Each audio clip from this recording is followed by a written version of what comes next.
कैसे हैं आप? उम्मीद करता हूँ बहुत अच्छे होंगे। आज मैं बात कर रहा हूँ आपसे हमारे देश में ईमानदार और बेईमान दोनों प्रकार के लोगों के बारे में। मैं रोज़ाना पेपर पढ़ता हूँ और पेपर्स में इसी बेईमानी की वजह से कितने सारे क्राइम होते हैं और उस क्राइम की वजह से बहुत सारे लोग परेशान हो जाते हैं, विक्टिम्स बन जाते हैं और यहाँ तक कि उन्हें बाद में न्याय भी नहीं मिल पाता या मिलता है तो 20-20, 25-25 साल लग जाते हैं न्याय पाने में। और साथ में उनका बहुत सारा पैसा खर्च होता है, कोर्ट में चक्कर लगाने पड़ते हैं, उन्हें अपना वकील करना पड़ता है, बहुत सारी बातें हैं। तो मैं एक नीतिगत बात कर रहा हूँ कि आखिर जो बेईमान लोग हैं वो बेईमानी करके क्या मन का सुकून, रातों की नींद पा लेते हैं? बेईमानी में वो जितना दिमाग लगाते हैं, अगर वो उतना ही दिमाग ईमानदारी से काम करने में लगाएं तो क्या उन्हें पैसा, संपत्ति, ज़मीन, जायदाद या अन्य चीज़ें नहीं मिल पाएंगी? मैं समझता हूँ ज़्यादा अच्छी तरह मिल पाएंगी और ज़्यादा मात्रा में मिल पाएंगी। क्योंकि अगर हम अपने इतिहास को भी उठाकर देखें तो बेईमानी से कभी कोई ज़्यादा आगे नहीं बढ़ सका। बेईमानी का पैसा, जितनी भी रिलीजियस बुक्स हैं चाहे वो किसी भी धर्म की हों, उनमें बताया जाता है कि ज़्यादा से ज़्यादा बेईमानी का पैसा 10 साल घर में टिक कर रह पाता है और उसके बाद आपका जो अपना पैसा वो भी साथ में लेकर जाता है और यहाँ तक कि उसकी सज़ा आपको और आपके बच्चों को भी, यानी आपके परिवार को भी भुगतनी पड़ती है। तो क्यों ना हम ईमानदारी के रास्ते पर चलें? हमारे देश के बहुत सारे लीडर्स रहे हैं, चाहे वो मोरारजी देसाई हों, लाल बहादुर शास्त्री हों। उनके बारे में जब भी हम पढ़ते हैं तो मालूम होता है कि उनके पद पर, प्रधानमंत्री जैसे पोस्ट पर रहते हुए भी उनके घर में प्रॉपर फर्नीचर नहीं था। भगत सिंह सिर्फ एक देश की खातिर और आन बान शान की खातिर फांसी के फंदे पर हंसते हंसते लटक गए, देश की आज़ादी के लिए, हम सब की भलाई के लिए। और आज हम उन सब अच्छे लोगों के आदर्शों को लगभग भूल चुके हैं। शहरों में तो ये कल्चर इतनी तेज़ी से बढ़ रही है बेईमानी की कि बाई हुक और by crook some people want to earn money, only only money. और ये बहुत बुरी आदत है। आप किसी की संपत्ति, किसी का सामान, किसी का पैसा, अगर आप किसी अनीति से, किसी गलत तरीके से अर्जित करते हैं तो ये तय मानिए आपका सुकून छिनेगा और आपके आने वाले भविष्य का पहले से फैसला हो चुका है कि आने वाला भविष्य आपका बहुत ही ज़्यादा खराब होगा, आपका भी, आपके परिवार का भी। कोई भी बच्चे को, आज हम भी अपने बच्चों को नहीं सिखाते कि बेटा बेईमानी के रास्ते पर कभी चलना। सभी लोग सिखाते हैं कि ईमानदारी के रास्ते पर चलो, लेकिन फिर भी लोग दूसरों को देखकर, दूसरे पैसे वाले जो लोग हैं उनको देखकर ये रास्ता एडॉप्ट कर लेते हैं और इसी रास्ते पर चल पड़ते हैं और बेईमानी करने लगते हैं। ये बेईमानी बिल्कुल गलत है, एथिकल नहीं है। देखिए, बेईमानी से कौरवों ने, अगर महाभारत की बात करें तो कौरवों ने इनकार कर दिया था कि हम 5 गांव भी नहीं देंगे। लेकिन बाद में क्या हुआ, वो सारे के सारे मारे गए और पूरा राज्य, संपत्ति, सब कुछ पांडवों को मिल गया। रावण को देखें, रामायण की बात करें तो रावण की इतनी बड़ी सेना, पुत्र, नाती, ये सब मारे गए और सोने की लंका भी जलकर राख हो गई। अंत में उनका भाई विभीषण, जो नीति पर चल रहा था, उसको पूरी लंका मिल गई, लंका का वो राजा बन गया। तो हम में से अगर कुछ लोग इस बात को सोचें, समझें और ठीक से ध्यान दें बेईमानी पर चलने वाले ज़्यादातर लोग,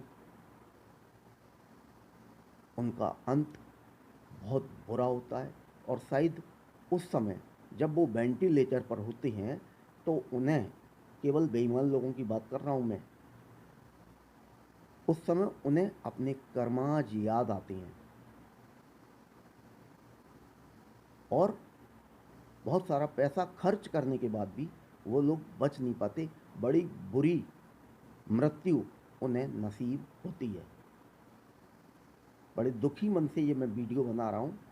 आए दिन मैं देखता हूँ पेपर्स में छोटी छोटी बच्चियों का बलात्कार करते हैं लोग, राहजनी करते हैं, रास्ते में किसी को रोका, पैसे लूट लिए, किसी को चाकू मार दिया, किसी किराएदार का सामान छीन लिया, किसी किराएदार की बेईमानी कर ली, उसका सामान नहीं लौटा रहे हैं, वो लोग परेशान हैं।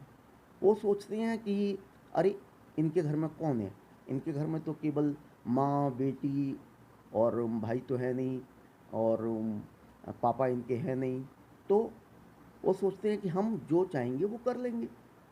ऐसा नहीं है। जिसका कोई नहीं होता उसका भगवान होता है, उसके साथ कानून होता है, और कानून के हाथ बहुत लंबे होते हैं।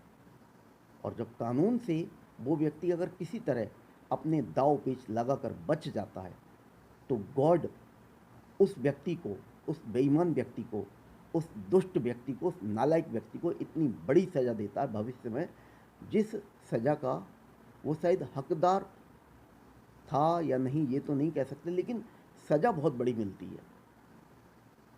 भगवान कृष्ण को शिशुपाल नाम के एक